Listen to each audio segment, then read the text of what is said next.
সূরা ইউসুফ 32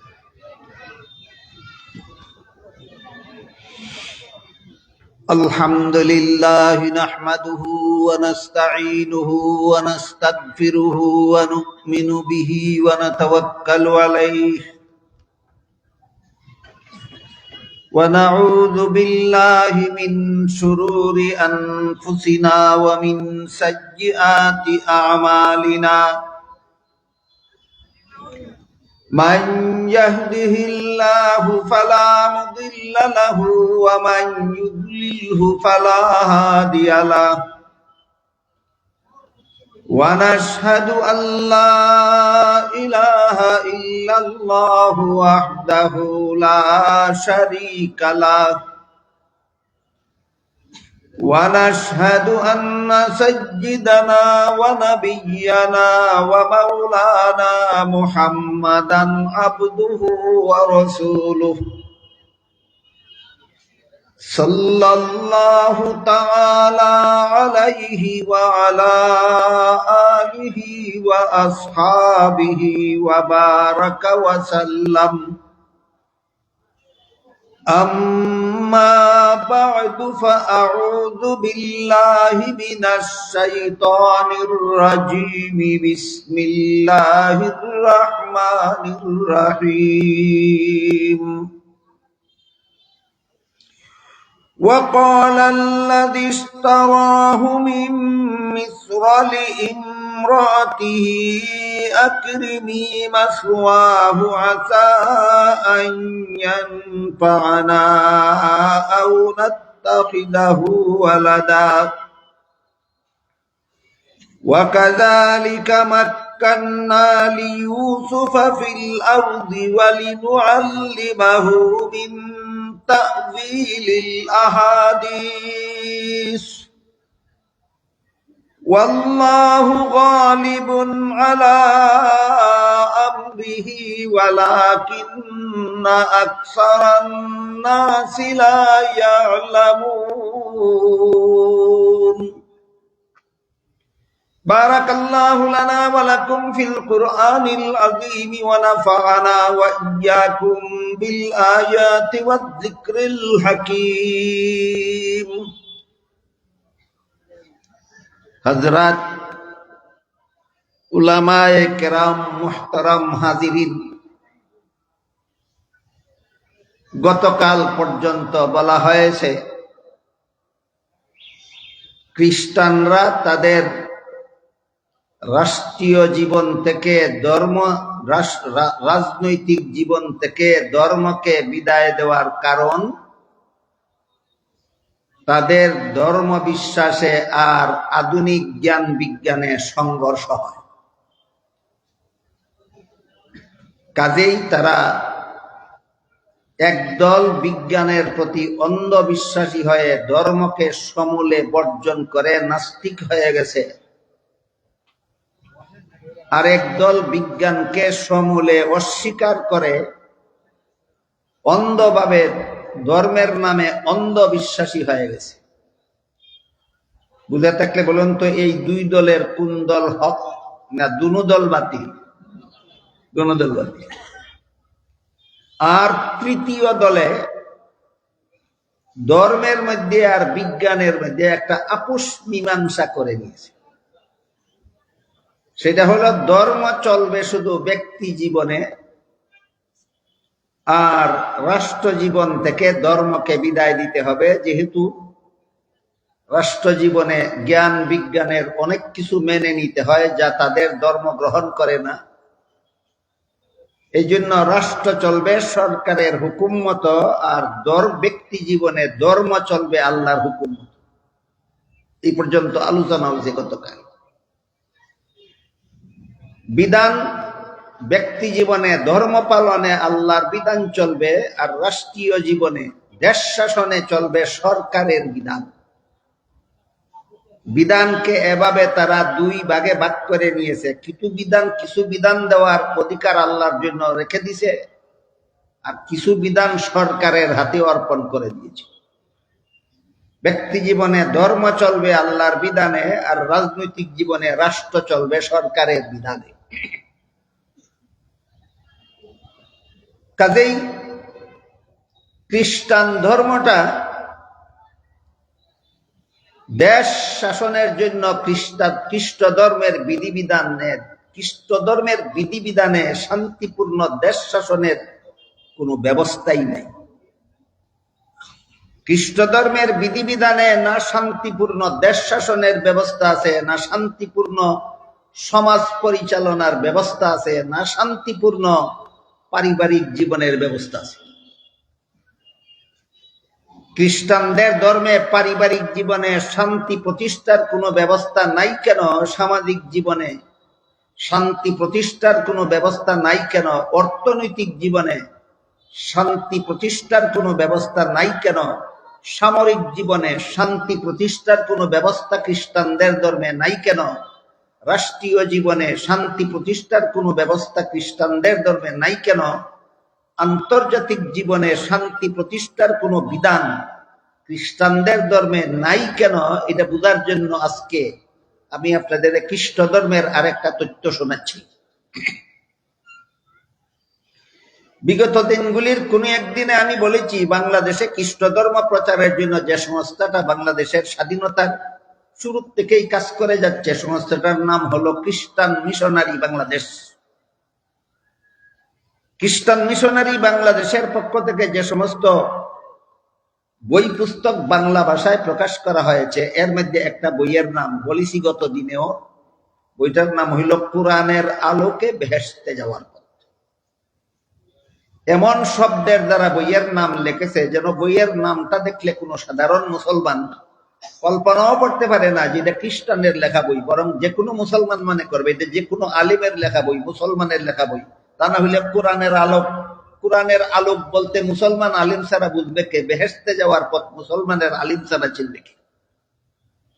সরল মুসলমানদেরকে ফাঁসাবার জন্য এই ইসলামী পারিভাষিক শব্দ দিয়া তারা তাদের ধর্ম প্রচারের বইয়ের নাম দিয়েছে কোরআনের আলোকে বেহেশতে যাওয়ার পথ। এই বইয়ের কয়েকটা রেফারেন্সের কথা গত দিনে আমি আপনাদেরকে শোনাইছিলাম। আজকে আবার ধারাবাহিকভাবে আরেকটা কথা শোনাই। এই বইয়ে প্রথম কথা লিখেছে, প্রথম নবী আদম প্রথম পাপিষ্ট, জান্নাতে নিষিদ্ধ গাছের ফল খাওয়া ছিল আদমের পাপ। ইসলাম ধর্মের পক্ষ থেকে তাদের এই ভ্রান্ত যুক্তির, ভ্রান্ত দলিলের জবাবও আমি একাধিকবার আপনাদেরকে শোনাইছি। মানুষের কোনো কাজে সওয়াব হয়, কোনো কাজে গুনাহ হয় দুনিয়ার জীবনে, জান্নাতি জীবনের কোনো কাজে সওয়াব নাই, গুনাহ নাই। এবার বলেন, আদম নিষিদ্ধ গাছের ফল খাইছিলেন কোন জীবনে? এর সাথে সওয়াবেরও কোনো সম্পর্ক নাই, গুনাহর কোনো সম্পর্ক নেই। সুতরাং জান্নাতের নিষিদ্ধ গাছের ফল খাওয়ার কারণে খ্রিস্টানি ধর্ম মতে আদম পাপিষ্ট, মুসলমানি ধর্ম মত আদম নিষ্পাপ। ক্লিয়ার হইল? বলেন, আদমের নিষিদ্ধ গাছের ফল খাওয়ার ব্যাপারে মুসলমানি আকিদা আর খ্রিস্টানি আকিদা সেম সেম না আকাশ পাতাল ব্যবধান? খ্রিস্টানি ধর্ম মতে আদম নিষিদ্ধ গাছের ফল খাওয়ার কারণে পাপিষ্ট, ইসলাম ধর্মের আকিদা বিশ্বাস মতো জান্নাতি জীবনের কোনো কাজের দ্বারা গুনাহ হয় না। এরপরে তারা এই বইয়ের 2 নম্বর কথাটা লিখেছে, এই পাপিষ্ট আদমের বংশে যত মানুষ জন্ম হয়েছে পরবর্তীতে সমস্ত মানুষ জন্মগত পাপিষ্ট। আপনারা পাপিষ্ট অবস্থায় জন্মগ্রহণ করেছেন। মুসলমানি আকিদা হইল মানুষ জন্মগ্রহণ করার পরে, দুনিয়াতে আসার পরে, তাও সাবালক হওয়ার পরে হয়তো গুনাহ করে, নাইলে সবের কাজ করে। মুসলমানি আকিদা মানুষ দুনিয়াতে আসার পরে গুনাহ করে, খ্রিস্টানি আকিদা হইল মানুষ গুনাহগার অবস্থায় দুনিয়াতে আসে। দেখেন তো ইসলাম ধর্মের আকিদা আর খ্রিস্ট ধর্মের আকিদার পার্থক্য আপনাদের বুঝে আসে কিনা? বুঝে থাকলে বলেন, মুসলমানি আকিদায় মানুষ গুনাহগার অবস্থায় দুনিয়াতে আসে না আসার পরে গুনাহ করে? আর খ্রিস্টানি আকিদা মতো গুনাহগার অবস্থায় জন্ম হয়। কেন? পাপিষ্ট আদমের বংশে জন্ম হওয়াটাই তোমাদের পাপ। কাজেই আদম সন্তানের মধ্যে যারা যারা নবী হয়েছেন পরবর্তীকালে, নূহ আলাইহিস সালাম, ইব্রাহিম আলাইহিস সালাম, ইসমাঈল আলাইহিস সালাম, ইয়াকুব আলাইহিস সালাম, মূসা আলাইহিস সালাম, সমস্ত নবীগণ পাপিষ্ট আদমের বংশে জন্মগ্রহণ করার কারণে জন্ম থেকেই পাপিষ্ট। এটাও খ্রিস্টানি আকীদা। সমস্ত নবী জন্মগত পাপিষ্ট, এটাও খ্রিস্টানি আকীদা। আর মুসলমানি আকীদা হলো সমস্ত নবী জন্ম থেকে মৃত্যু পর্যন্ত আজীবন নিষ্পাপ। দেখেন তো আপনারা মুসলমানি আকীদা আর খ্রিস্টানি আকীদার পার্থক্য বুঝেন কিনা? মুসলমানি আকীদা মতো জন্ম থেকে মৃত্যু পর্যন্ত সকল নবী আজীবন নিষ্পাপ। খ্রিস্টানি আকীদা মতো পাপিষ্ট অবস্থায় জন্মই হয় নবীগণের।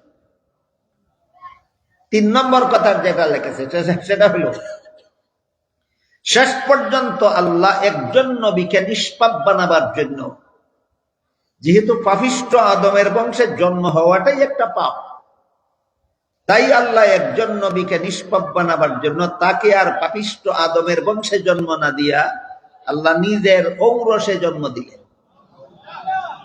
আল্লাহ নিজে বাবা হইয়া একজন নবী জন্ম দিলেন, যেন নিষ্পাপ আল্লাহর ঘরে জন্ম হওয়ার কারণে এই নবীটা নিষ্পাপ হয়।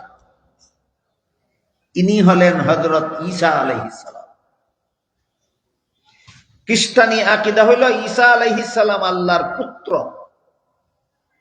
মুসলমানি আকীদা হলো ঈসা আলাইহিস সালাম আল্লাহর বান্দা। আপনারা কি বিশ্বাস করেন, আল্লাহর পুত্র না বান্দা? ঈসা আলাইহিস সালাম আল্লাহর বান্দা। এরপরে সেই বইয়ে চতুর্থ যেই কথাটা লিখেছে সেটা হইল, ঈসা আলাইহিস সালাম আল্লাহর ঔরসে মা মরিয়মের গর্ভ থেকে জন্ম হয়ে দুনিয়াতে এসে দেখলেন দুনিয়ার সবগুলি মানুষ জন্মগত পাপিষ্ট। এতক্ষণের কথা যারা বুঝেছেন তারা বলুন, খ্রিস্টানি আকীদা মতো সমস্ত মানুষ জন্মগত পাপিষ্ট, তাদের অপরাধটা কি? আদমের ঘরে জন্ম হওয়া, এটাই অপরাধ। অপরাধটা কি? আদমের বংশে জন্ম হওয়াটাই অপরাধ। এই কারণে সমস্ত মানুষ পাপিষ্ট, সমস্ত নবীগণ পাপিষ্ট। এই সমস্ত পাপিষ্টকে জাহান্নাম থেকে রক্ষা করার জন্য আল্লাহর পুত্র যিশু, তাদের ভাষায় যিশু আর আমরা বলি ঈসা আলাইহিস সালাম, যে নবীকে মুসলমানি ভাষায় ঈসা আলাইহিস সালাম বলা হয়, সেই নবীকেই খ্রিস্টানদের ভাষায় যিশু বলা হয়। যিশু, যিশু এটা ইব্রানি শব্দ, ইব্রানি ভাষার শব্দ। কোরআনের ভাষায় তার নাম হইল ঈসা আলাইহিস সালাম। হযরত ঈসা আলাইহিস সালাম আল্লাহর ঔরসে নিষ্পাপ অবস্থায় জন্মগ্রহণ করে পৃথিবীতে এসে দেখলেন সমস্ত মানুষ জন্মগত পাপিষ্ট, সুতরাং এদেরকে কিভাবে জাহান্নাম থেকে রক্ষা করা যায়, এটা নিয়ে খুদার পুত্র যিশু সাংঘাতিক রকমের মাথা ঘামাইলেন যে আমি এই গুনাহগার আদম সন্তানদেরকে জাহান্নাম থেকে কিভাবে রক্ষা করতে পারি। মাথা ঘামাতে ঘামাতে চিন্তা গবেষণা করতে করতে শেষ পর্যন্ত খুদার পুত্র যিশু সমস্ত মানুষের গুনাহ মাফের জন্য আল্লাহর কাছে একটা ব্যবস্থা উদ্ভাবন করলেন এবং তার বাবার কাছে দরখাস্ত করলেন। বলেন তো, তাদের আকীদা মতো যিশু নবীর বাবাকে আল্লাহ, ঈসা নবী তার বাবা আল্লাহর কাছে দরখাস্ত করলেন, একটা রূপরেখা পেশ করলেন যে গুনাহগার মানুষকে গুনাহ থেকে মুক্ত, জাহান্নাম থেকে মুক্ত করার এই একটা মাত্র পথ ছাড়া কোনো পথ নাই। সেটা হলো, তিনি তার বাবাকে বললেন যে আপনি আমার শত্রুদেরকে সুযোগ করে দিন, তারা যেন আমাকে ফাঁসিতে চড়াইয়া, শুলিতে চড়াইয়া হত্যা করে। এতে আমার যে কষ্টটা হবে, এই কষ্টটা আমাকে যারা আপনার পুত্র বিশ্বাস করবে কিয়ামত পর্যন্ত, তাদের সারা জীবনের সমস্ত গুনার কাফারা হয়ে যাবে। দরখাস্তটা আবার বুঝো, নিজের সামনে কাজে লাগবে, অনেক জরুরি কথা বুঝতে কাজে লাগবে। খুদার পুত্র যিশু খুদার কাছে, তার বাবার কাছে দরখাস্ত করলেন যে আপনি আমার শত্রুদেরকে সুযোগ করে দিন, তারা যেন আমাকে শুলিতে চড়াইয়া হত্যা করে। এতে আমার যে কষ্ট হবে, এই কষ্টটা কিয়ামত পর্যন্ত, এখন থেকে কিয়ামত পর্যন্ত যারা যারা আমাকে আল্লাহর পুত্র বিশ্বাস করবে, ভবিষ্যতে দুনিয়াতে জন্ম হওয়ার পরও যারা আমাকে খুদার পুত্র বিশ্বাস করবে, এরা যত অপরাধ করবে, যত গুনাহ করবে, যত পাপাচার করবে, যত জিনা ব্যভিচার করবে, যত খুন খারাপি করবে, যত সন্ত্রাস করবে, যত বদমাশি করবে, সমস্ত গুনার কাফারা হয়ে যাবে। পুত্রের দরখাস্ত পিতা কবুল করলেন, পুত্রের দরখাস্ত পিতা কবুল করলেন। মুসলমানি আকিদা না খ্রিস্টানি আকিদা? খ্রিস্টানি আকিদা। পুত্রের দরখাস্ত পিতা কবুল করে যিশুর পিতা শত্রুদেরকে সুযোগ দিলেন যিশুকে শুলিতে চড়াইয়া হত্যা করা। বস শত্রুরা খুদার পুত্রকে শুলিতে চড়াইয়া হত্যা করলো। এতে খুদার পুত্রের যে কষ্ট হইল, এই কষ্টটা ওই শুলিতে চড়ার পর থেকে কিয়ামত পর্যন্ত যত মানুষ যিশুকে আল্লাহর পুত্র বিশ্বাস করবে, তারা বর্তমান দুনিয়াতে থাকুক বা ভবিষ্যৎ দুনিয়াতে আসুক, জন্ম থেকে মরণ পর্যন্ত যত অপরাধ করবে, সকল অপরাধের কাফফারা অগ্রিম হয়ে গেল, অগ্রিম কাফফারা হয়ে গেল।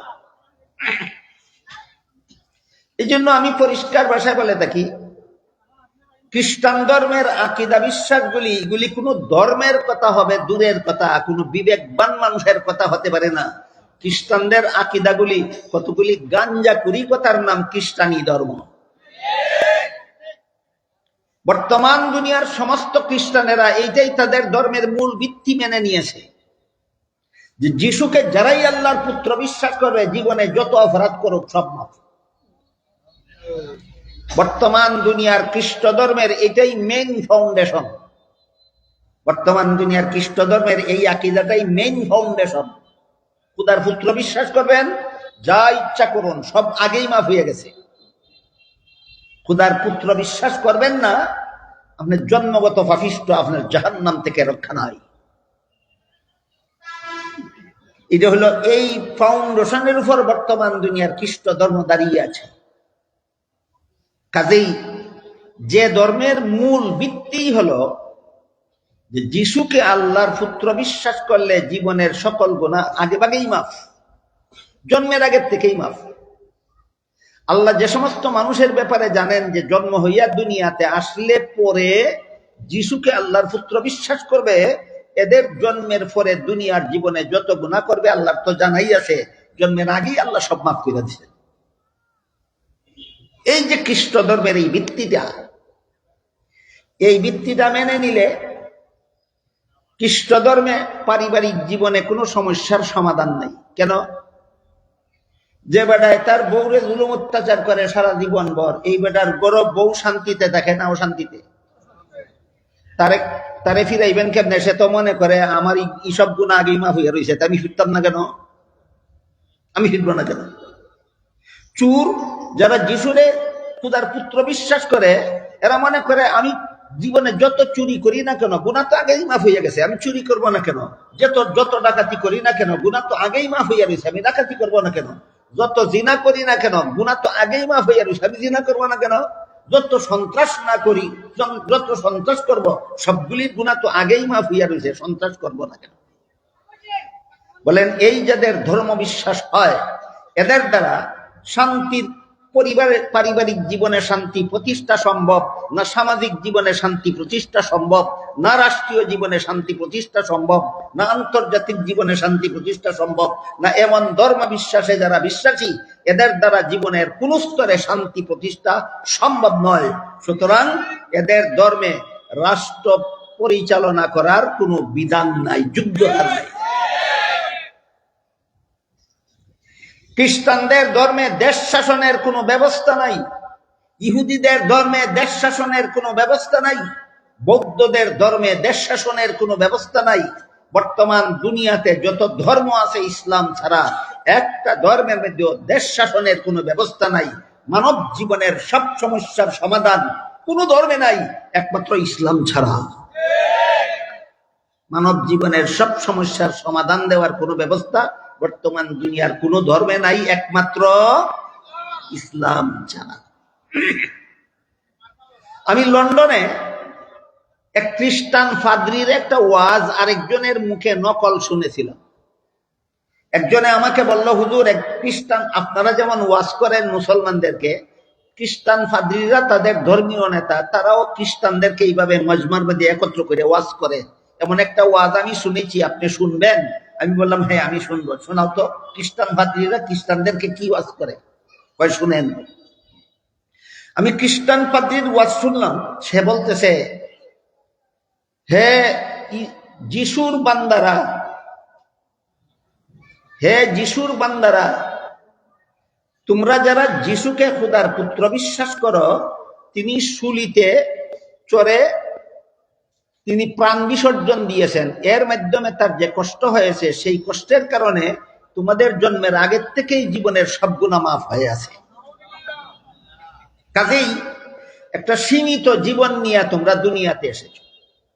কেউ 20 বছরের জীবন নিয়ে, কেউ 50 বছরের জীবন নিয়ে, কেউ 100 বছরের জীবন নিয়ে দুনিয়াতে এসেছো। যত গুনাহ তুমি করতে পারো সবগুলি অগ্রিম মাফ হয়ে আছে। কাজেই আজকে যদি একটা জিনা করার সুযোগ পাইয়া জিনাটা না করো, তাহলে আজকে একটা লস খাইলা তুমি।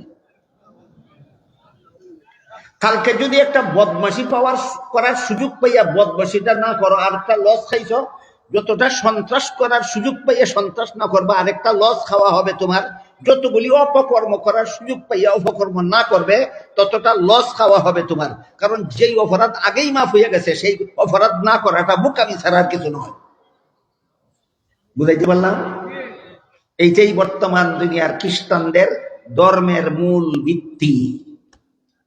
জিনার সুযোগ পাইয়া জিনা না করলে ঠগা খাইলেন, কারণ মাফ হয়ে গেছে আগে। সুদ খাওয়ার সুযোগ পাইয়া সুদ না খাইলে ঠগা খাইলেন, কারণ গুনাহ তো মাফ হইয়া রয়েছে আগেই। ঘুষ খাওয়ার সুযোগ পাইয়া ঘুষ না খাইলে ঠগা খাইলেন, মাফ তো হইয়া রয়েছে আগেই। খুন করার সুযোগ পাইয়া খুন না করলে লস খাইলেন, যেহেতু মাফ হইয়া গেছে আগেই।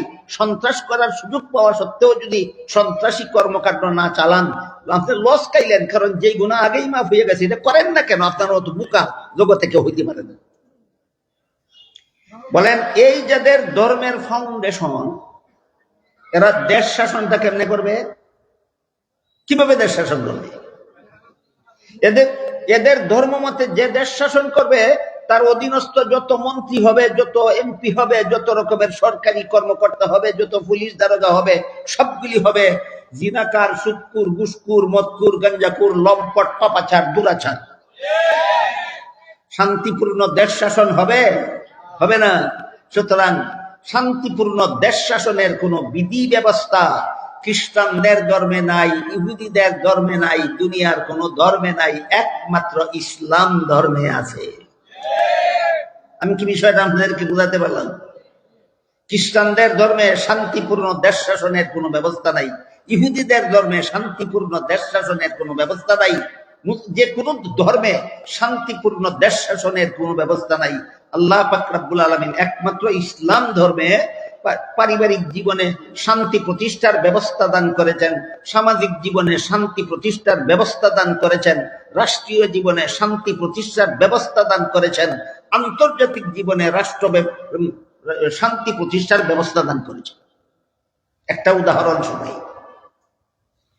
রাসূল করিম সাল্লাল্লাহু আলাইহি ওয়াসাল্লাম যখন মদিনা রাষ্ট্রের প্রধান শাসনকর্তা, রাসূল মক্কা শরীফ থেকে হিজরত করে মদিনা শরীফ যাওয়ার পর একটা রাষ্ট্র প্রতিষ্ঠা করেছিলেন, জানেন আপনারা? সেই রাষ্ট্রের পরিচালনা করেছেন রাসূল জীবনের শেষ দিন পর্যন্ত, দীর্ঘ 10টি বছর। যারা বলে রাসূল মোদের আদর্শ, অথচ যারা বলে ইসলামে রাজনীতি নাই, এরা রাসূলকে কি গুড়ার ডিম আদর্শ মানে? তুমি রসুলের আদর্শ বলে সমাজকে দুঃখা দাও কেন? এগুলি দুঃখা সমাজের চোখে ধুলা পরা দেওয়ার একটা খুব কৌশল। যারা রাষ্ট্রীয় জীবনে মুহাম্মদুর রাসূলুল্লাহকে আদর্শ মানে না, যারা ব্যক্তি জীবনে রাসূলকে আদর্শ মানে না, যারা পারিবারিক জীবনে রাসূলকে আদর্শ মানে না, যারা সামাজিক জীবনে রাসূলকে আদর্শ মানে না, অথবা ব্যক্তি জীবনে মানে, পারিবারিক জীবনে মানে, সামাজিক জীবনে মানে, রাষ্ট্রীয় জীবনে যারা রাসূলকে আদর্শ মানে না, এদের মুসলমান হওয়ার দাবি ভ্রান্ত। তো মুহাম্মদুর রাসূলুল্লাহ রাষ্ট্রপ্রধান, তার কাছে বিচার আসলো একটা মহিলার বিরুদ্ধে। ফাতেমা নামনি একটা মহিলা, রাসূলের মেয়ে ফাতেমা না, অন্য পরিবারের একটা মহিলা, নাম তার ফাতেমা, চুরি করে ধরা পড়েছে। এই বিচার আসলো রাষ্ট্রপ্রধান মুহাম্মদুর রাসূলুল্লাহর কাছে। তখন মুহাম্মদুল্লাহ শুধুমাত্র একজন নবী না রাষ্ট্রপ্রধানও? রাষ্ট্রপ্রধান। রাষ্ট্রপ্রধান মুহাম্মদুর রাসূলুল্লাহর কাছে ফাতেমা নাম্নী চুরিতে ধরা পড়েছে, বিচার দায়ের করা হয়েছে মুহাম্মদুর রাসূলুল্লাহর আদালতে। আল্লাহ পাক রব্বুল আলামিন পবিত্র কোরআনে চুরিতে ধরা পড়লে দেশের চুরি চামারি বন্ধ করার জন্য কোরআনে কোনো বিধান দেননি। দিয়েছেন? বিশ্বাস করেন আপনারা? দেশের চুরি চামারি বন্ধ করা কোনো আলিমের দায়িত্ব নয়, কোনো মৌলবীর দায়িত্ব নয়, কোনো মুফতির দায়িত্ব নয়, কোনো জনগণের দায়িত্ব নয়। দেশের চুরি চামারি বন্ধ করার দায়িত্ব একমাত্র সরকারের। একমাত্র সরকারের। কিভাবে বন্ধ করবে সেটা হলো এক প্রশ্ন। যদি বন্ধ না করে তাহলে সারা দেশে যত চুরি চামারি হবে, যত বদমাশি হবে, যত জিনা ব্যভিচার হবে, যত অপকর্ম হবে, সবগুলির শাস্তি সরকারকে পরকালে বহন করতে হবে। সে আলোচনা আজকে করবো না, ইনশাল্লাহ আগামীকাল। আজকের কথাটা আজকে শুনেন। তো কোরআনে আল্লাহ পাক রব্বুল আলামিন চুরি বন্ধ করার যে বিধান দিয়েছেন, সেই বিধান দিয়ে আল্লাহ বলেন, আস-সারিকু ওয়াস-সারিকাতু ফাকতাউ আইদিয়াহুমা। চোর যদি পুরুষ হয় অথবা চোর যদি মহিলা হয়, তাহলে হাত কবজি পর্যন্ত হাত কেটে দাও। সরকারের প্রতি আল্লাহর নির্দেশ। বলেন চোরের আদালতে চোরের চুরি সাব্যস্ত হইলে, প্রমাণিত হইলে কবজি পর্যন্ত হাত কেটে দেওয়ার নির্দেশ দিয়েছেন আল্লাহ। কোনো মুফতিকে না, কোনো আলেমকে না, জনগণকে না, সরকারকে।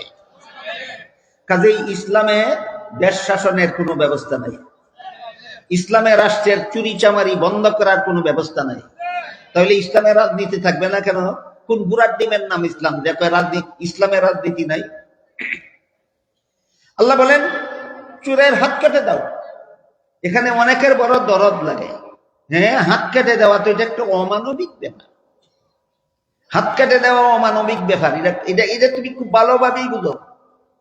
আর একটা চোরের হাত কাটলে যে আর হাজারটা চোর জীবনে কোনোদিন হাত কাটার ভয়ে চুরি করার সাহস পাবে না, ওইটা বুঝো না কেন?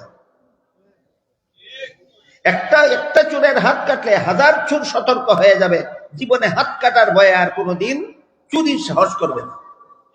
কাজেই একটা চোরের হাত কাটবে আদালত, সরকার, এটার জন্য তুমি মানবিকতা আর অমানবিকতার প্রশ্ন আসে। তাহলে শুনেন পাকিস্তানের আদালতের একটা ঘটনা শুনে। বর্তমান দুনিয়াতে আঙ্গুলে গোনার মতো টপ লেভেলের যে কয়েকজন বিখ্যাত শীর্ষস্থানীয় আলেম আছেন, এদের মধ্যে একজন হইলেন পাকিস্তানের আল্লামা তকি উসমানী দামাত বরকাত। আপনারা অনেকেই পাকিস্তানের তকি উসমানীর নাম শুনে থাকতে পারেন। তিনি এক সময় পাকিস্তানের শরিয়া আদালতের প্রধান বিচারপতি ছিলেন। তখনকার একটা বক্তৃতা শুনেছিলাম আমি তিনি তার বক্তৃতায় বলেছিলেন, এই পাকিস্তানের শরিয়া আদালতের প্রধান বিচারপতি আমি, চোরের হাত কাটার হুকুম দেওয়ার দায়িত্ব আমার হাতে। কিন্তু আমি বিচারপতি হওয়ার পর থেকে জীবনে কোনোদিন কোন চোরের হাত কাটার হুকুম দেওয়ার সুযোগ পাইনি।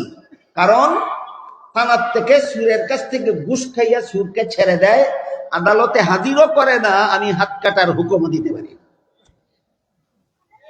তাইলে একটা চোরের হাত কাটলে যেখানে দেশের হাজার চোরের চুরি বন্ধ হইয়া যায়, এইরকম একটা চোরের হাত কাটা যদি অমানবিক হয়, তাহলে হাজার হাজার লক্ষ লক্ষ চোরের কাছ থেকে থানায় ঘুষ, কোটি কোটি টাকা ঘুষ খেয়ে ছেড়ে দেওয়া আর সারা দেশ চুরে সামারে ভরে যাওয়া, এটা খুব মানবিক। মস্তিষ্ক যাদের বিকৃতি ঘটে তাদের অবস্থা এটাই হয়। একটা চোরের হাত কাটা তোমার কাছে অমানবিক ছিল, আর থানাওয়ালারে ঘুষখোর বানাইয়া সমস্ত চোরের কাছ থেকে ঘুষ খাইয়া সারা দেশে চুরি ছামারি বিরাজ করিয়া সারা দেশের মানুষকে অশান্তিতে রাখা, রাত্রে গৃহস্থে ঘুমাইতে পারে না গরু চোরের ভয়ে, এটা বড় মানবিক। সুতরাং তারা মানবিকতা আর অমানবিকতার দোহাই তুলে শুধুমাত্র ইসলামকে দমিয়ে রাখার জন্য, ইসলামকে জব্দ করে স্তব্ধ করে রাখার। মুহাম্মদুর রাসূলুল্লাহ সাল্লাল্লাহু আলাইহি ওয়াসাল্লামের কাছে যখন ওই ফাতেমা নাম্নী মহিলার বিরুদ্ধে চুরির অভিযোগ দায়ের করা হইল, সাক্ষী প্রমাণের দ্বারা সাব্যস্ত হইল সে চুরি করেছে। এবার বলেন দেশের চুরি বন্ধ করার কোন বিধান কোরআনে আছে? পালন করার দায়িত্ব কার? সরকারের। সরকার যদি চুরি বন্ধ করার দায়িত্ব পালন করে না, এই সরকারের শান্তিপূর্ণ দেশ শাসন করবে কিভাবে?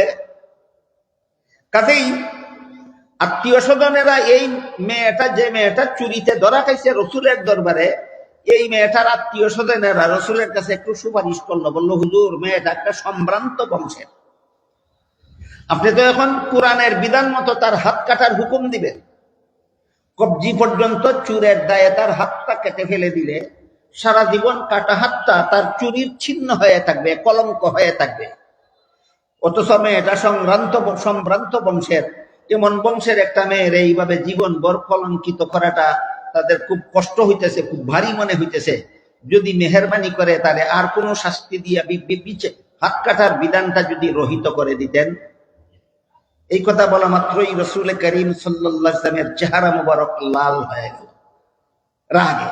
তিনি বললেন, এটা তো অন্য পরিবারের একটা মেয়ে, নাম ফাতেমা, এটা যদি অন্য পরিবারের মেয়ে না হইয়া আমার মেয়ে ফাতেমাও হইতো, তবুও দেশের চুরি চামারি বন্ধ করার জন্য আল্লাহ হুকুম দিয়েছেন হাত কাটা, এটা আমি কিছুতেই লঙ্ঘন করতে পারতাম না। তাহলে বলেন, আল্লাহ কোরআনে দেশের চুরি চামারি বন্ধ করার বিধান দিয়েছেন কিনা? ইসলামের রাজনীতি নাই বলে কেন? চুরের দলের চুরি করার দরজা খোলা রাখার জন্য।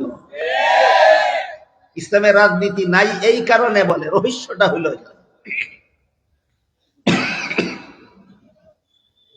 এই জন্য ধর্ম এবং রাজনীতিরে পৃথক করেছে খ্রিস্টানেরা আজ থেকে 300 বছর আগে।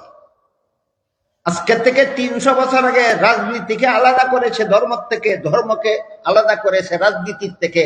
ধর্ম চলবে ব্যক্তিগত জীবনে, আর জীবনের অন্যান্য স্তরের ব্যবস্থা সব সরকারে করবে, সকল প্রকার আইন প্রয়োগ করবে সরকার। আর কেউ যদি ধর্ম পালন করতে চায়, ব্যক্তি জীবনে আল্লাহর বিধান পালন করতে চায়, যে শুধু ব্যক্তি জীবনে সীমাবদ্ধ থাকবে।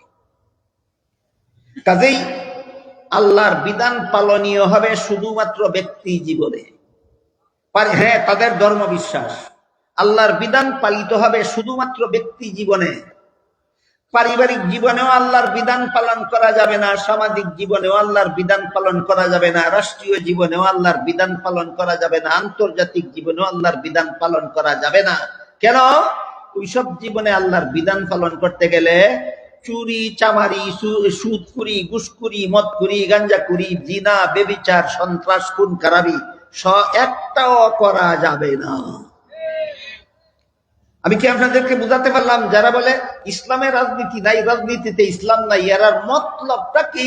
মতলবটা হইল ইসলামী রাজনীতি মেনে নিলে, রাজনীতির রাষ্ট্র পরিচালনার বেলায় ইসলামের বিধান মেনে নিলে না চুরি করার সুযোগ থাকে, না ডাকাতি করার সুযোগ থাকে, না জুয়া খেলার সুযোগ থাকে, না সুদ খাওয়ার সুযোগ থাকে, না ঘুষ খাওয়ার সুযোগ থাকে, না মদ খাওয়ার সুযোগ থাকে, না গাঞ্জা খাওয়ার সুযোগ থাকে, না জিনা করার সুযোগ থাকে, না বদমাশি করার সুযোগ থাকে, না সন্ত্রাস করার সুযোগ থাকে, না খুন খারাপির সুযোগ থাকে। কাজেই রাজনৈতিক জীবনে, রাষ্ট্রীয় জীবনে ইসলামের নামটা শুনলেই ভয় পায় চুরেরা, কারণ ইসলামী রাজনীতি চললে চুরি চলবে না। রাজনীতিতে ইসলামের নাম শুনলে বড় ভয় পায় ডাকাতেরা, কারণ ইসলামী রাজনীতি চালু হলে ডাকাতি করা যাবে না। রাজনীতিতে ইসলামের নাম শুনলে ভয় পায় বদমাশেরা, কারণ ইসলামী রাজনীতি চালু হলে বদমাশি করা চলবে না। ইসলামের রাজনীতিতে ইসলামের নাম শুনলে ভয় পায় জিনাকারেরা, কারণ ইসলামী রাজনীতি চালু হইলে দেশে জিনা চলবে না। রাজনৈতিক জীবনে ইসলামের নাম শুনলে যত সব অসৎ লোক আছে, যত সব অপকর্ম দুষ্কৃতিকারী আছে, এরাই শুধু ইসলামকে রাজনীতির থেকে আলাদা করতে চায়। এই মতবাদ এদের নিজস্ব মস্তিষ্ক প্রসূত মতবাদ নয়, এটা খ্রিস্টানদের কাছ থেকে আমদানি করা। ইসলামের রাজনীতি নাই, রাজনীতিতে ইসলাম নাই, এই মতবাদ বলুন 2-3 দিন পর্যন্ত বলতেছি কথাটা। ইসলামের রাজনীতি নাই, রাজনীতিতে ইসলাম নাই, এটা মুসলমানি মতবাদ না খ্রিস্টানি মতবাদ? বলতে পারবেন আপনারা? খ্রিস্টানেরা রাজনীতির থেকে ইসলামকে বিদায় দিছিল কেন? ধর্মকে বিদায় দিছিল কেন? এদের ধর্ম ছিল ভ্রান্ত। এদের ধর্ম ছিল, এদের ধর্মে রাষ্ট্র পরিচালনা করার মতো কোনো বিধানই নাই, এদের ধর্মে দেশ শাসনের কোনো যোগ্যতাই নাই। ইসলাম ধর্ম সম্পর্কে আল্লাহ পাক রব্বুল আলামিন পবিত্র কোরআনে পরিষ্কার ভাষায় বলে দিয়েছেন, আল ইয়াউমা আকমালতু লাকুম দীনাকুম ওয়া আতমামতু আলাইকুম নি'মাতি ওয়া রাদিতু লাকুমুল ইসলাম দীনা। রাসূল করিম সাল্লাল্লাহু আলাইহি ওয়াসাল্লাম দুনিয়া থেকে বিদায় হওয়ার 3 মাস আগে আল্লাহ পরিষ্কার ভাষায় ঘোষণা দিলেন, ইসলামের যাবতীয় বিধিবিধান আমি আল্লাহ তোমাদের জন্য পরিপূর্ণ করে দিলাম। ইসলামের বিধিবিধান অপূর্ণ না পরিপূর্ণ? তাহলে যে ইসলাম ব্যক্তি জীবনে চলবে, রাজনৈতিক জীবনে চলবে না, এটা পরিপূর্ণ থাকে না অপূর্ণ হয়? তাহলে যারা বলে ইসলামে রাজনীতি নাই, এরা ইসলাম পরিপূর্ণ না অপূর্ণ? আর আল্লাহ বলেন ইসলাম অপূর্ণ না পরিপূর্ণ? এবার বলেন, আল্লাহর ইসলাম আর যারা বলে ইসলামে রাজনীতি নাই তারার ইসলাম একই না এদের ইসলাম আলাদা? যারা বলে ইসলামে রাজনীতি নাই এদের ইসলাম আলাদা, এটা আল্লাহর ইসলাম না। আল্লাহ বলেন ইসলাম মানব জীবনের সর্বস্তরের সব সমস্যার সমাধান। ইসলামের বিধান পরিপূর্ণ কথার অনেক লম্বা ব্যাখ্যা আছে, আমি বলতে থাকলে আপনারা অতিষ্ঠ হয়ে যাবেন শুনতে শুনতে। এই জন্য এত লম্বা ব্যাখ্যার পেছালে আপনাদেরকে না ফেলে ইসলামের বিধিবিধান আল্লাহ যে বলেন কোরআনে আমি পরিপূর্ণ করে দিলাম, এই পরিপূর্ণতার যত ব্যাখ্যা আছে সকল ব্যাখ্যার সারমর্ম একটা কথা বলে দিই আপনাদেরকে, জীবন ভর মনে রাখার মতো, সেটা হইল ইসলামের বিধিবিধান সর্বযুগের সর্বলোকের সব সমস্যার সমাধান। ইসলামের বিধান পরিপূর্ণ কথার যত ব্যাখ্যা আছে সকল ব্যাখ্যার সারমর্ম, ইসলামের বিধিবিধান সর্বযুগের সর্বলোকের সব সমস্যার সমাধান। বিধিবিধান ১৫০০ বছর আগে দেওয়া, সমস্যা ১৫০০ বছর পরেও সৃষ্টি হইতে পারে, অগ্রিম সমাধান দেওয়া আছে ইসলামে। ১৫০০ বছর পরে দুনিয়ার মানুষের জীবনে এমন কোন নতুন সমস্যা দেখা দিতে পারে যা ইসলামে অগ্রিম সমাধান দেওয়া আছে। এই হইল ইসলামের বিধিবিধান পরিপূর্ণতার অর্থ। ইসলামের বিধিবিধান সর্বযুগের সর্বলোকের সব সমস্যার সমাধান। এক দুইটা উদাহরণ শুনবেন। অগ্রিম সমাধান দেওয়া আছে ইসলামে ১৫০০ বছর আগে, কিন্তু সমস্যা দেখা দিছে ১৫০০ বছর পরে।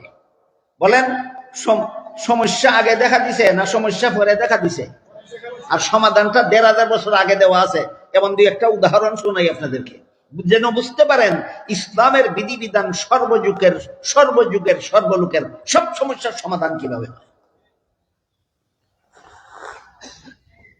বর্তমান দুনিয়াতে ৫৭টা মুসলিম শাসিত দেশের মধ্যে একটা দেশের নাম বাংলাদেশ। এই দেশটা চিনেননি আপনারা কেউ? একটা দেশের নাম বাংলাদেশ।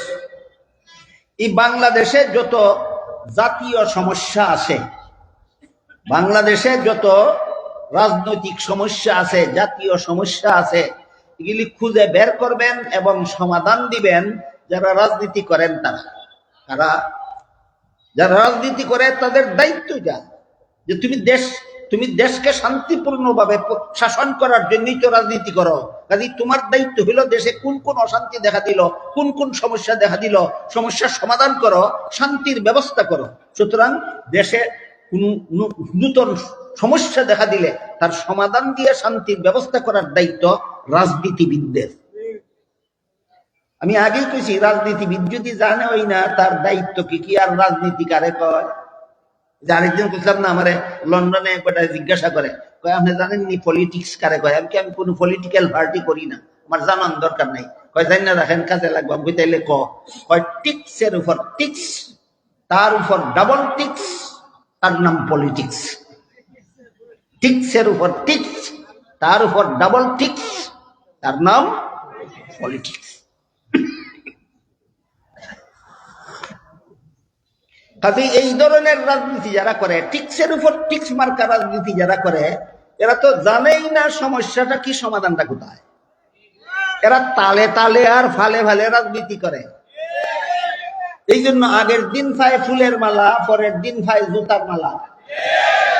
আগের দিন পায় পরের দিন ভাই গুড়ার ডিম চিনে না রাজনীতি কারে হয়, তালে তালে রাজনীতি করে। এদের দ্বারা এই সমস্ত সমস্যা এবং সমাধানের আশা করা যায় না, একমাত্র ইসলামী শাসন ব্যবস্থা ছাড়া। বাংলাদেশে এই ধরনের যত নতুন নতুন সমস্যা আছে, এর মধ্যে একটা সমস্যা হলো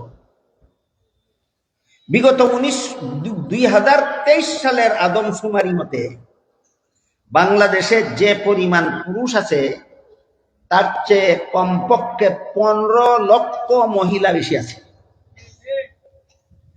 2023 সালের আদমশুমারি মতে বাংলাদেশে বর্তমানে যে পরিমাণ পুরুষ আছে তার চেয়ে কতজন মহিলা বেশি আছে? 15, কমপক্ষে 15 লক্ষ।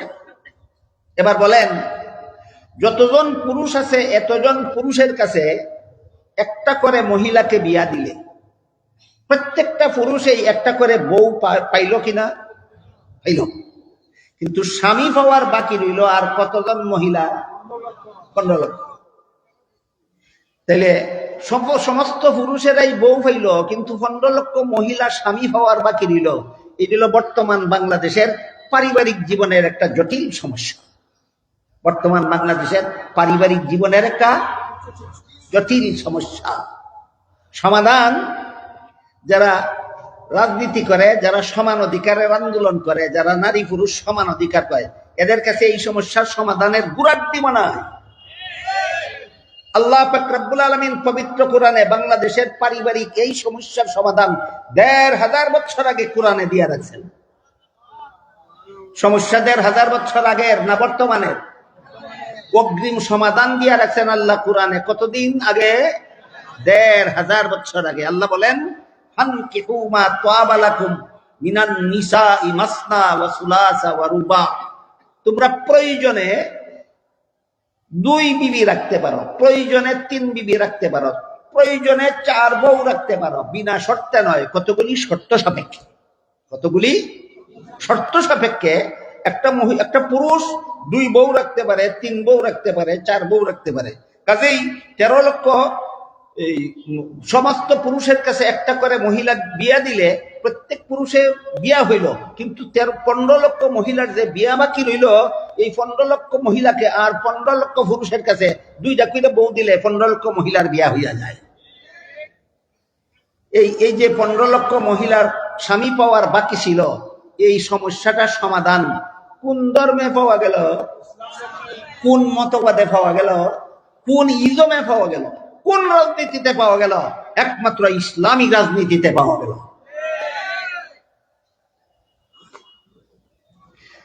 একাধিক স্ত্রী রাখার অধিকার যে ইসলাম পুরুষকে দিয়েছে, এটা 1500 বছর আগে।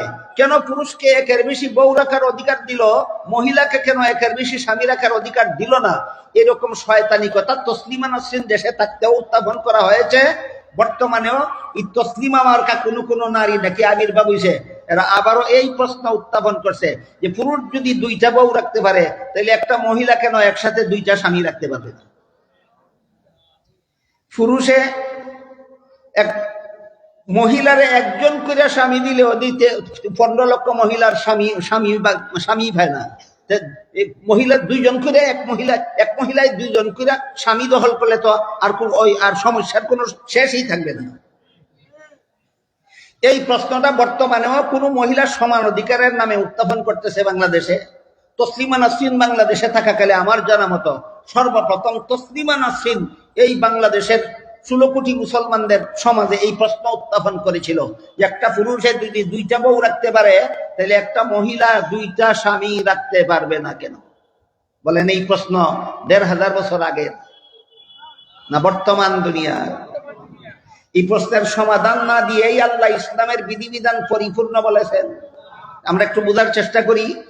সমস্যা হলো এখন যে একটা পুরুষে যদি 2 বউ রাখতে পারে, একটা মহিলা 2 স্বামী রাখতে পারবে না কেন? এই প্রশ্ন অতিমন শয়তানি প্রশ্ন। অতীতে আর কেউ করেছে বলে আমি জানি না। আমার জানা মতো বাংলাদেশে সর্বপ্রথম তসলিমা নাসরিন করেছে, আর ইদানিং পত্র পত্রিকায় পাওয়া যায় আরেকটা মহিলা নাকি এইরকম প্রশ্ন করতেছে। তাহলে প্রশ্নটা হইল নতুন, সমাধানটা নতুন ভাবে কোরআন নাজিল করা হবে সমাধানের জন্য, না পুরাতন কোরআনেই সমাধান পাওয়া যাবে? আমরা একটু খুঁজে দেখি তোমরা এই শয়তানি প্রশ্নের সমাধান আল্লাহ 1500 বছর আগে কোরআনে কিভাবে দিয়ে রাখছেন। আল্লাহ কোরআনের এক আয়াতে বলেছেন নিসাউকুম হারসুল লাকুম। এর অর্থ হলো তোমাদের স্ত্রীরা তোমাদের সন্তান উৎপাদনের ক্ষেত। তোমাদের স্ত্রীরা তোমাদের সন্তান উৎপাদনের ক্ষেত। স্ত্রীকে ক্ষেতের সাথে তুলনা দিলেন কেন? সহজে বোঝার জন্য। একজন মহিলা দুইজন স্বামী রাখতে পারবে না কেন? এই প্রশ্নের জবাবটা সহজে বোঝার জন্য। কারণ তোমরা যারা গৃহস্থী করো, তোমাদের ফসল উৎপাদনের ক্ষেত আছে, ওইখান থেকে বুঝে আসো সন্তান উৎপাদনের ক্ষেতের অবস্থা। আরেক রকমের ক্ষেত আছে ফসল উৎপাদনের ক্ষেত, ওইখান থেকে আমরা বুঝে আসবো যে মহিলাদেরকে আল্লাহ সন্তান উৎপাদনের ক্ষেত বললেন কেন। বলেন তো, একটা গৃহস্থের যদি 4টা ক্ষেত থাকে, তাহলে 4 ক্ষেতে ফসল ফলাইলো একজন কৃষকে, এক মালিকে, ফসলের ভাগাভাগি নিয়ে কোনো ঝগড়া হবে কেন? মালিক একজন, ঝগড়া করবে কার সাথে? কিন্তু ক্ষেত যদি 4টা হয় আর গৃহস্থ যদি একজন হয়, ক্ষেত যদি একটা হয় আর গৃহস্থ যদি 4 জন হয়, ক্ষেত একটা গৃহস্থ 4 জন, এমত অবস্থায় এক ক্ষেতের মধ্যে 4 জনে ফসল ফলাইল। ধরুন কথার কথা তরমুজের গাছ লাগাইল, শত শত তরমুজের গাছ লাগাইল, গাছ ফলে ফুলে পরিপূর্ণ হইল। ধরেন কমপক্ষে 100টা তরমুজ ক্ষেতের মধ্যে ধরল। একদিন এক রাত্রে ঘটনাক্রমে শিলাবৃষ্টি হইয়া সবগুলি তরমুজ ভর্তা হইয়া গেল, কোন রকমে একটা তরমুজ রক্ষা পাই।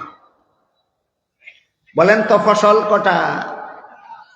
গৃহস্থ কজন? এখন এই একটা ফসল 4 জনকে দিতে হইলে প্রথম প্রশ্ন হইল 4 টুকরা করা ছাড়া বন্টনের কোনো পথ নাই। 2 নম্বর কথা, টুকরা যদি বেশ কমায় তাহলে ঝগড়া ছাড়া গতি নাই। আমি না হয় দ্বিতীয় প্রশ্নটা বাদই দিলাম, একটা তরমুজের 4 টুকরা করে 4 গৃহস্থে নিয়ে গেলে আপাতত ধরে নিলাম আর কোনো ঝগড়া নাই। কাজেই তসলিমাকে এবং তসলিমার দাবির সাথে আজকাল যারা একমত, এই সমস্ত মহিলাদেরকে যদি 4টা পুরুষের সাথে একসাথে বিয়া দেওয়া হয়, ক্ষেত কটা হইল? গৃহস্থ কজন? 4 গৃহস্থে 1 ক্ষেত ফসল ফলাইব না? ফলাইতো না? একালি মূলার মতো ফসল ফলবে না একটা তরমুজের মতো? বুঝে শুই না বলেন। ক্ষেত হইল একটা, গৃহস্থ হইল 4 জন, 4 গৃহস্থে 1 ক্ষেত বানিয়েছিল, 4 গৃহস্থে 1 ক্ষেত বীজ বাইন করলো, একালি মূলার মতো ফসল হইল না একটা তরমুজের মতো? তরমুজটারে 4টা বাপরে দিবে কেমনে 4 টুকরা না করিয়া? তাহলে এই সন্তান রক্ষা করা সম্ভব হইতো না? মহিলার মান ইজ্জত রক্ষা করা সম্ভব হইতো না? স্বামীদের ঝগড়া বন্ধ করা সম্ভব হইতো? এতগুলি গন্ডগোল হইতো এই সমস্ত মহিলাদের এই সমস্ত শয়তানি প্রশ্ন যদি বাস্তবায়ন করা হয়। এই জন্য আল্লাহ পাক রব্বুল আলামিন 1500 বছর আগে পুরোটা মহিলায় কয় একাধিক স্বামী কেন গ্রহণ করা যাবে না। 1500 বছর আগেই আল্লাহ কোরআনে অগ্রিম সমাধান দিয়ে রাখেন, দিলে একটা তরমুজ 4 টুকরা করার মতো সমস্যা সৃষ্টি হবে। 2টা উদাহরণ বললাম, বুঝে থাকলে বলুন। আল্লাহ যে কোরআনে বলেছেন ইসলামের যাবতীয় বিধিবিধান পরিপূর্ণ করে দিলাম, এই পরিপূর্ণতার ব্যাখ্যাটা কিছু বুঝে আসলো কিনা? ইসলামের যাবতীয় বিধিবিধান আমি আল্লাহ পরিপূর্ণ করে দিলাম, এই পরিপূর্ণতার যত ব্যাখ্যা আছে বলে ইসলাম সকল ব্যাখ্যার সারমর্ম হইল ইসলামের বিধিবিধান সর্বযুগের সর্বলোকের সব সমস্যার সমাধান। সর্বযুগের সর্বলোকের সব সমস্যার সমাধান। ইসলামের বিধিবিধান সর্বযুগের সর্বলোকের সব সমস্যার সমাধান। আজকাল বাংলাদেশে একদল মহিলা নয়, একদল শিক্ষিত পুরুষ, এবং সংখ্যায় কম নয়, অনেক বেশি। আমার মনে হয় গণলে লক্ষ লক্ষ। এরা আর একটা নয়া প্রশ্ন উঠেছে, সেটা হলো আমরা নারী পুরুষের সমান অধিকার চাই। এই স্লোগান কি পৌঁছেছে আপনাদের কানে? শুনেছেন কেউ? একদল শিক্ষিত মানুষ বাংলাদেশে আছে যারা নারী পুরুষের সমান অধিকার চায়। এই আলোচনাটা অনেক লম্বা, আমি লম্বা আলোচনার পেছালে আপনাদেরকে ফেলাইতে চাই না, শুধু এদের একটা পয়েন্ট আপনাদের সামনে তুলে ধরতে চাই যে ইসলামের বিধিবিধান সর্বযুগের সর্বলোকের সব সমস্যার সমাধান কিভাবে হয়। এদের দাবি হইল পবিত্র কোরআনের সূরা নিসার 11 নম্বর আয়াতে আল্লাহ বলেছেন, পিতামাতা মারা গেলে পিতামাতার তেজ্য সম্পদে ছেলে পাবে 2 অংশ, মেয়ে পাবে 1 অংশ। এই কথাটা কি আজকে নতুন শুনেছেন আপনারা, না আরো শুনেছেন? মা বাবা মারা গেলে মা বাবার সম্পদে ছেলে ভাই কত অংশ? 2 অংশ। মেয়ে ভাই কত অংশ? 1 অংশ। এটা হলো সূরা নিসার 11 নম্বর আয়াতে আল্লাহর বর্ণিত বিধান। এখন যদি বলে যে সূরা নিসার 11 নম্বর আয়াত মানি না, তাহলে ধরা খাইব এদের বেঈমান। বলেন কথা বুঝেন কিনা? কোন সমান অধিকারের দাবিদার যদি বলে যে আমরা সূরা নিসার 11 নম্বর আয়াত মানি না, তাহলে যে কোরআন মানে না, বেঈমান, হাতে নাতে ধরা খাইব। এই জন্য কোরআন মানি না বলে না, বলে আমরা নারী পুরুষের সমান অধিকার চাই। তাহলে সমান অধিকারের ব্যাখ্যা দাও।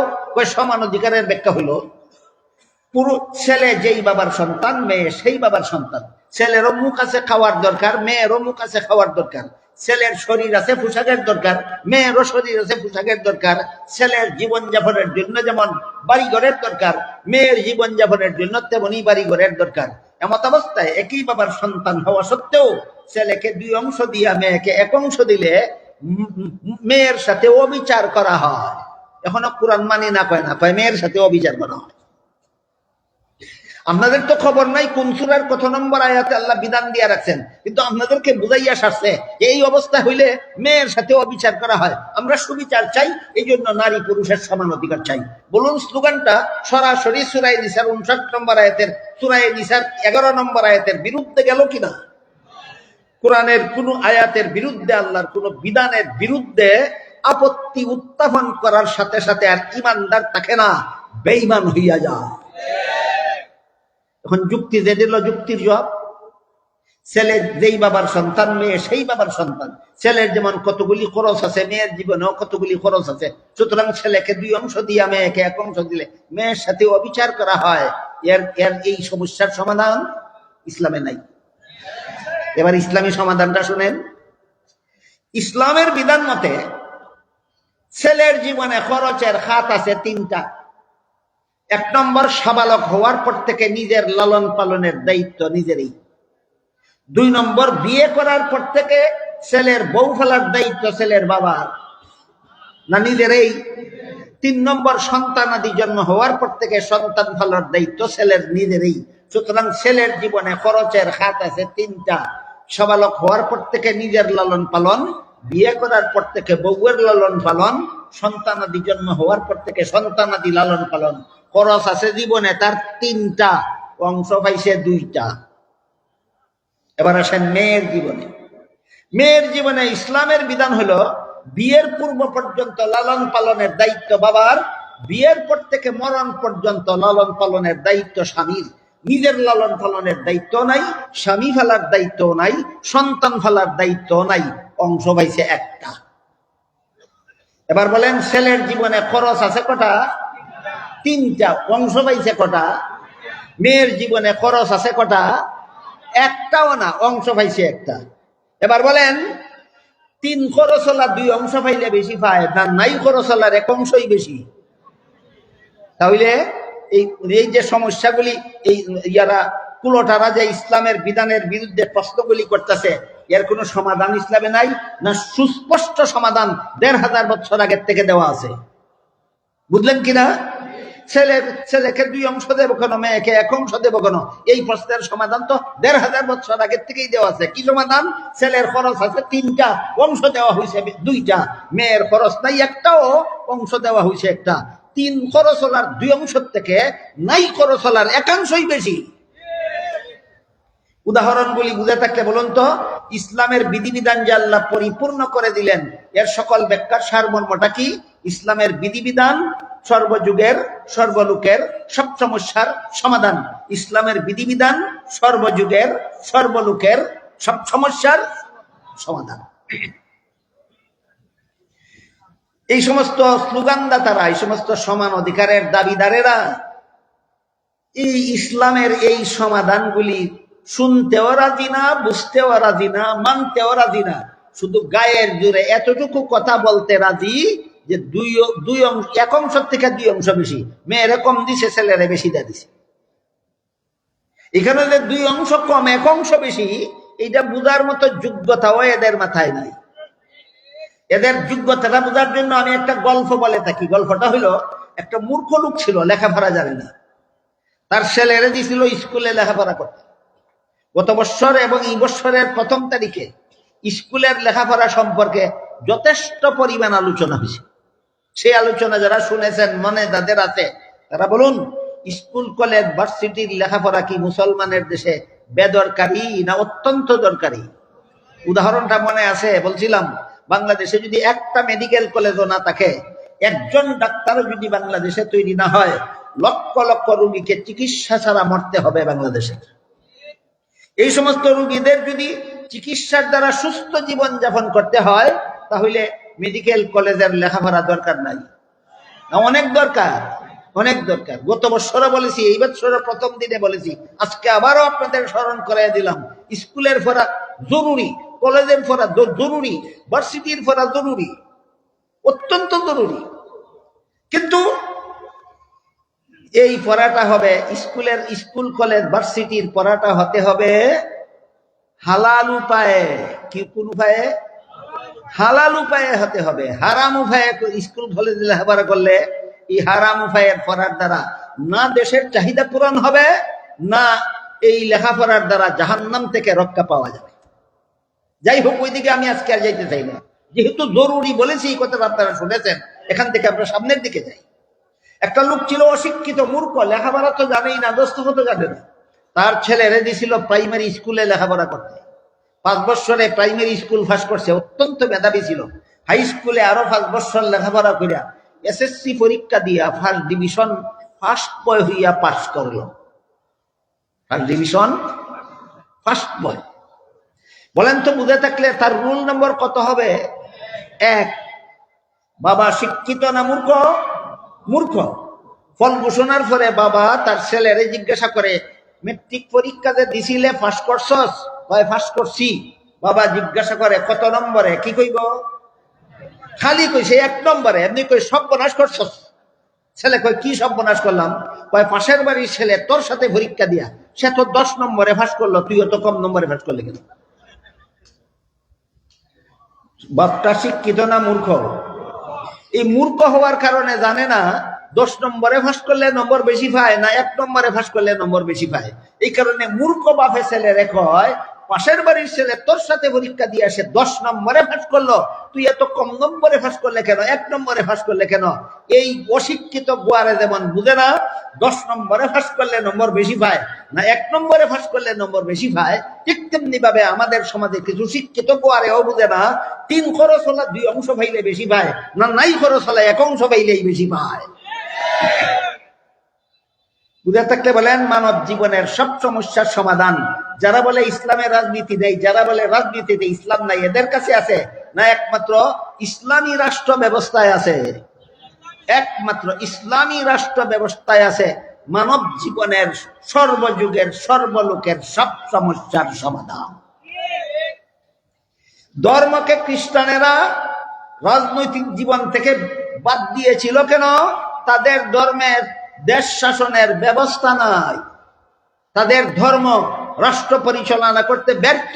বর্তমান দুনিয়ার খ্রিস্ট ধর্ম দেশ শাসনে ব্যর্থ, বর্তমান দুনিয়ার ইহুদি ধর্ম দেশ শাসনে ব্যর্থ, বর্তমান দুনিয়ার বৌদ্ধ ধর্ম দেশ শাসনে ব্যর্থ, বর্তমান দুনিয়ার সমস্ত ধর্ম দেশ শাসনে ব্যর্থ।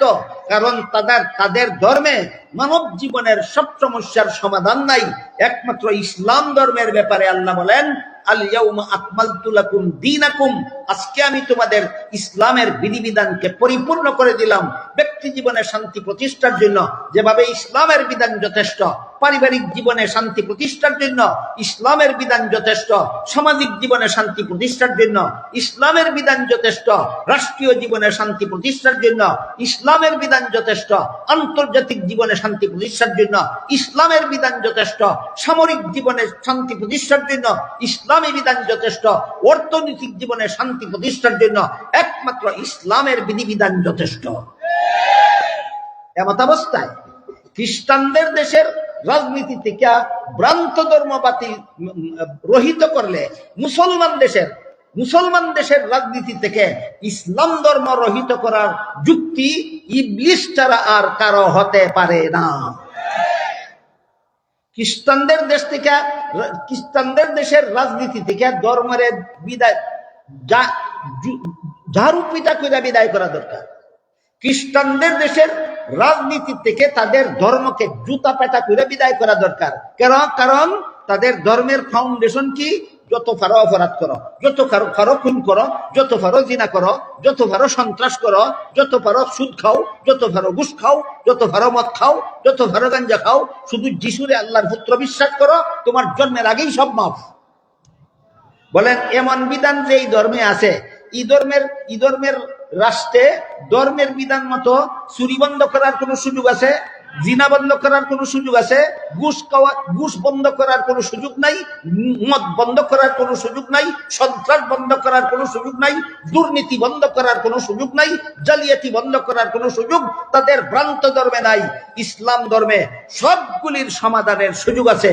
সুতরাং যে যুক্তিতে খ্রিস্টানেরা রাজনীতি থেকে ধর্মকে রহিত করে দিয়েছিল, সেই যুক্তি মুসলমানের দেশে, সেই যুক্তি ইসলাম ধর্মের বেলায় এই যুক্তি বেখাপ্পা। যে যুক্তিতে খ্রিস্টানেরা রাজনীতি থেকে ধর্ম বিদায় দিয়েছে, মুসলমানের দেশে সেই যুক্তি খাটে না বেখাপ্পা? মুসলমানের দেশে সেই যুক্তি বেখাপ্পা। এমন বেখাপ্পা যুক্তিকেই মুসলমান রাজনীতিবিদরা, মুসলমান শাসনকর্তারা, মুসলমান শিক্ষাজীবীরা, মুসলমান বুদ্ধিজীবীরা এমন বেখাপ্পা যুক্তিকেই 300 বছর যাবৎ মুসলমানের দেশে চালু করে রেখেছে, চাপার জুড়ে আর গদির জুড়ে। বেখাপ্পা যুক্তিতে মুসলমানের দেশেও সেই যুক্তি দেয়। ওই দেশে যেমন ভাবে ধর্মে আর রাষ্ট্রে, ধর্মে আর এই দেশ শাসনে দ্বন্দ্ব হয়েছে, সংঘর্ষ হয়েছে, আমাদের এখানেও রাজনৈতিক জীবনে ধর্ম পালন করলে ধর্মে আর রাজনীতিতে সংঘর্ষ হবে। আমি গতকাল আপনাদেরকে কতগুলি উদাহরণ দিয়েছি। এই উদাহরণের দ্বারা কি বুঝলেন? ধর্মের সাথে রাষ্ট্রবিজ্ঞানের সংঘর্ষ না রাষ্ট্রবিজ্ঞানে ধর্মের গোলামি করে? রাষ্ট্রবিজ্ঞানে ধর্মের গোলামি করে। সুতরাং খ্রিস্টানদের ধর্মের সাথে যদিও দেশ শাসনের নীতি খাপকায় না, ইসলাম ধর্মের সাথে দেশ শাসনের নীতি খাপকায় না বলাটা খ্রিস্টানদের দুলাই করা মন মানসিকতার পরিচয়। আমাদের বর্তমান পৃথিবীর মুসলমানের দেশগুলিতে যে সমস্ত রাজনৈতিক নেতারা বলেন ইসলামের রাজনীতি নাই আর রাজনীতিতে ইসলাম নাই, ইসলামের রাজনীতি নাই আর রাজনীতিতে ইসলাম নাই। রাজনীতি তো দেশ শাসনের নীতির নাম, ওই তো রাজনীতি। কি বলেন আপনারা? দেশ শাসনের নীতির নাম রাজনীতি। ইসলামে যদি রাজনীতি না থাকে, ইসলামের বিধান মতো যদি দেশ শাসন করার কোন বিধান ইসলাম ধর্মে না থাকে, তাহলে কোরআনের কতগুলি আয়াত আমি আপনাদের শোনাই, বলেন এই আয়াতগুলির উপর ঈমান থাকে কিনা। সূরা মায়েদার 44 নম্বর আয়াতে আল্লাহ পাক রব্বুল আলামিন বলেন, মাল্লাম ইয়াহকুম বিমা আনজালাল্লাহু ফাউলাইকা হুমুল কাফিরুন। যারা রাষ্ট্রীয় ক্ষমতা পাওয়ার পরও আল্লাহর বিধান মতো দেশ শাসন করে না, যারা শাসন ক্ষমতা পাওয়ার পরেও, দেশের গদি লাভ করার পরেও যারা আল্লাহর বিধান মতে দেশ শাসন করে না, আল্লাহ বলেন এরা ইমানদার নয়, কাফির। কোন সূরার কত নম্বর আয়াতে? সূরা মায়েদার 44, বাংলায় কই 44, আমরা আঞ্চলিক ভাষায় কই 44। কোনটা কইলে সহজে বুঝবেন বলেন? 44। সূরা মায়েদার 44 নম্বর আয়াতে আল্লাহ বলেন যারা আল্লাহর বিধান মতো দেশ শাসন করে না তারা কাফের। আল্লাহর বিধান মতে দেশ শাসন করাটা ইসলামী রাজনীতি কিনা? তাহলে ইসলামী রাজনীতি, ইসলামে যদি রাজনীতি না থাকে তাহলে আল্লাহ তো বললেন ইসলামের রাজনীতি নাই যে কই বসে কাফের। ক্লিয়ার হইল নি কথা? গেল সূরা মায়েদার 44 নম্বর আয়াতের কথা। এবার আসেন সূরা মায়েদার 47 নম্বর আয়াত। সূরা মায়েদার 47 নম্বর আয়াতে আল্লাহ বলেন, মাল্লাম ইয়াহকুম বিমা আনজালাল্লাহু ফাউলাইকা হুমুল ফাসিকুন। যারা আল্লাহর বিধান মতো দেশ শাসন করে না তারা পাপিষ্ট। 44 নম্বর আয়াতে বলেছেন কাফির, আর 47 নম্বর আয়াতে বলেন পাপিষ্ট। একই অপরাধী দুই রকমের বিধান দিলেন কেন আল্লাহ? ব্যাখ্যায় মুফাসসিরিনে কেরাম লিখেছেন, যারা বিশ্বাস করে যে আল্লাহর বিধান মতো দেশ শাসন করলে দেশ শান্তি মতো শাসন হবে না, এদেরকে আল্লাহ বলেছেন কাফির। যারা বিশ্বাস করে আল্লাহর বিধান মতো দেশ শাসন করলে দেশে শান্তি হবে না, এদেরকে আল্লাহ কাফির বলেছেন। আর যারা মনে প্রাণে বিশ্বাস করে যে আল্লাহর বিধান মতো দেশ শাসন করলেই দেশে শান্তি হবে, কিন্তু আমি আমার দলের স্বার্থে, আমি আমার ব্যক্তির স্বার্থে, আমি আমার পার্থিব স্বার্থে, আমি আমার তুচ্ছ স্বার্থের কারণে গদি পাইছি, কিন্তু আল্লাহর বিধান মতো দেশ শাসন করব না। বিশ্বাস করে আল্লাহর বিধান মতো দেশ শাসন করা শান্তির কোনো রাজনীতি নাই, তারপরও তার ব্যক্তি স্বার্থের কারণে আল্লাহর বিধান মতো দেশ শাসন করে না, এদের ব্যাপারে আল্লাহ ফাসিকুন বলেছেন, পাপিষ্ট বলেছেন, কাফির নয়। বুঝাইতে পারলাম? দুই আয়াতে দুই কথা বললেন কেন আল্লাহ? এক আয়াতে বলছেন আল্লাহর বিধান মতো যারা দেশ শাসন করে না এরা কাফির। এরা কারা? যারা বলে যে ইসলামের বিধান দেশ শাসনের জন্য যথেষ্ট নয়, এদেরকে আল্লাহ কাফির বলেছেন। আর যারা বলে না দেশ শাসনের জন্য ইসলামের বিধানই যথেষ্ট, আমি ক্ষমতা পাইয়াও ইসলামের বিধান দেশে চালু করলাম না আমার ব্যক্তিগত স্বার্থের কারণে, দুনিয়ার তুচ্ছ স্বার্থের কারণে, বলেন বিশ্বাস করে না না পালন করে না? হ্যাঁ, বিশ্বাস না করার অপরাধ হইল কাফির, আর বিশ্বাস করার পর পালন না করার অপরাধ হইল পাপিষ্ট। উদাহরণ বুঝুন। আল্লাহ কোরআনের এক আয়াতে বলেন ইন্নাস সালাতা কানাত আলাল মুমিনিনা কিতাবাম মাওকুতা, নির্ধারিত সময়ে নামাজ আদায় করা মুমিনদের জন্য ফরজ। যে বিশ্বাস করে না সে কাফির। 5 বেলার নামাজ ফরজ, যে বিশ্বাস করে না সে কাফির। আর যে বিশ্বাস করে 5 বেলার নামাজ ফরজ, আমি পড়ি না এটা আমার অপরাধ, এমন মুসলমান আছেনি বাংলাদেশে। এ কাফির না, পাপিষ্ট। আমি কি বোঝাতে পারলাম আপনাদেরকে কাফির আর পাপিষ্টের ব্যবধান? আল্লাহর বিধান যে বিশ্বাস করে না সে কাফির, যে বিশ্বাস করে কিন্তু দুনিয়ার স্বার্থের কারণে পালন করে না সে কি? নামাজের বেলায় যে রকম 2 রকম মানুষ আছে, 5 বেলার নামাজ ফরজ বিশ্বাসই করে না, এরা কাফির। আরেক দল মানুষ আছে বিশ্বাস করে কিন্তু পালন করে না, এরা কাফির নয়, পাপিষ্ট। ঠিক তেমনি ভাবে রাজনীতির ক্ষেত্রেও আল্লাহ বলেন ইসলামের বিধানে, আল্লাহর বিধানে দেশ শাসন করাকে যারা অবিশ্বাস করে এরা কাফির। আর যারা বিশ্বাস করে যে দেশ শাসনের বেলায় আল্লাহর বিধান ছাড়া শান্তির কোন উপায় নাই, কিন্তু নিজের পার্থিব তুচ্ছ স্বার্থের কারণে যেই কথাটা বিশ্বাস করে সেটা পালন করে না, এরা হইল পাপিষ্ট। বুঝাইতে পারলাম? দেশ শাসন যারা আল্লাহর বিধানে করে না এরা 2 দল, এক দল কাফির, এক দল পাপিষ্ট। কাফির কারা? যারা আল্লাহর রাজনীতির ব্যাপারে আল্লাহর বিধান বিশ্বাসই করে না, এদেরকে আল্লাহ কাফির বলেছেন। আর যারা রাজনীতির ব্যাপারে আল্লাহর বিধান বিশ্বাস করে পালন করে না দুনিয়ার স্বার্থের কারণে, বলুন আল্লাহ এদেরকে কাফির বলেছেন না পাপিষ্ট বলেছেন? গেল 2 আয়াত। তৃতীয় আয়াত হইল সূরা মায়েদার 45 নম্বর আয়াত। সেখানে আল্লাহ বলেন মাল্লাম ইয়াহকুম বিমা আনজালাল্লাহু ফাউলাইকা হুমুজ জালিমুন, আল্লাহর বিধানে যারা দেশ শাসন করে না তারা অত্যাচারী। এখন কাফির না ফাসিক না অত্যাচারী? আল্লাহর বিধানে যারা দেশ শাসন করে না এদেরকে আল্লাহ অত্যাচারী বললেন কেন, জালিম বললেন কেন? ইনশাআল্লাহ এই প্রশ্নের জবাব আগামীকাল দেব রাসূলের হাদিসের দ্বারা। কথা পরিষ্কার হইল নি? কাজেই গতবার থেকে শুরু হয়েছিল, এই বছরের আজকে 3য় দিন যায় না 4র্থ দিন যায়। ওই যে ইউসুফ আলাইহিস সালামকে আল্লাহ পাক রব্বুল আলামিন প্রতিষ্ঠিত করেছেন যে সমস্ত মহান খেদমত নেওয়ার জন্য, এর মধ্যে একটা মহান খেদমত হইল আল্লাহর বিধান মতো দেশ শাসন করা। এই প্রসঙ্গে আলোচনা গত বছর থেকে শুরু হয়েছিল, আজকে পর্যন্ত চলতেছে। আল্লাহর বিধান মতো দেশ শাসন করাবেন আল্লাহ হযরত ইউসুফ আলাইহিস সালামের মাধ্যমে।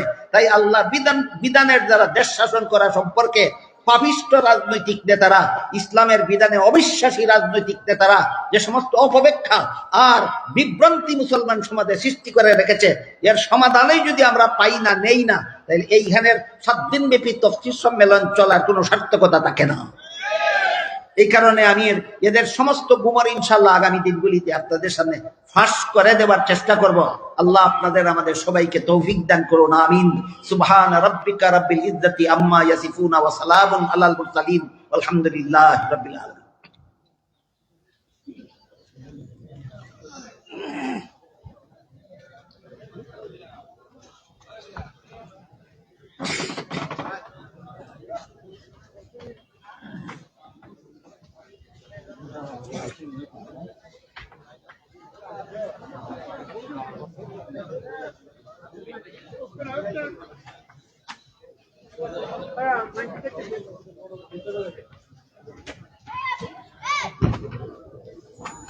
যে আমরা কেউ কাউকে না করি। আলহামদুলিল্লাহ আমাদের দাওয়াতি মুআজ্জাজ মেহমান হযরত মাওলানা আব্দুল বাসেত খান সাহেব উপস্থিত হয়েছে। হযরত দুরুদ শরীফ ইনশাআল্লাহ আমাদের মধ্যে উপস্থিত হবেন।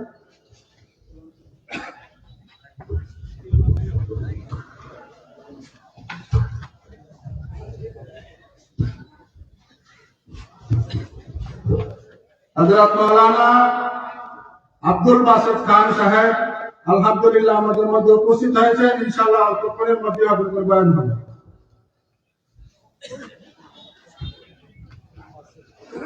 আসসালামু আলাইকুম ওয়া রাহমাতুল্লাহি ওয়া বারাকাতুহু।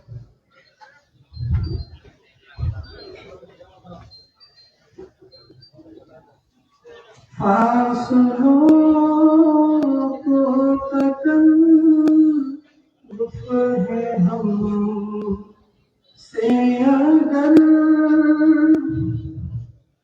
हम भी बेबस नहीं, बेसहारा